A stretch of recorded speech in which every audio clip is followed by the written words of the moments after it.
İyi günler arkadaşlar. Kanalımıza hoş geldiniz. Yepyeni bir video ile karşınızdayım. Elçin Sangu ve Barış Ardus'tan yepyeni karelerini sizler için düzenleyip video haline getirdim ve sizlere sunuyorum. Umarım beğenirsiniz. Elçin Sangu ve Barış Ardus Kiralık Aşk dizisinde birlikte rol almış ve herkes tarafından çok beğenilmiştiler. Biz de onların en güzel ve en özel karelerini sizler için hazırladık.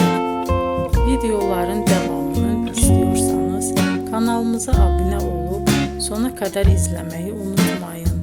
Hoşça kalın. Bizden bu kadar.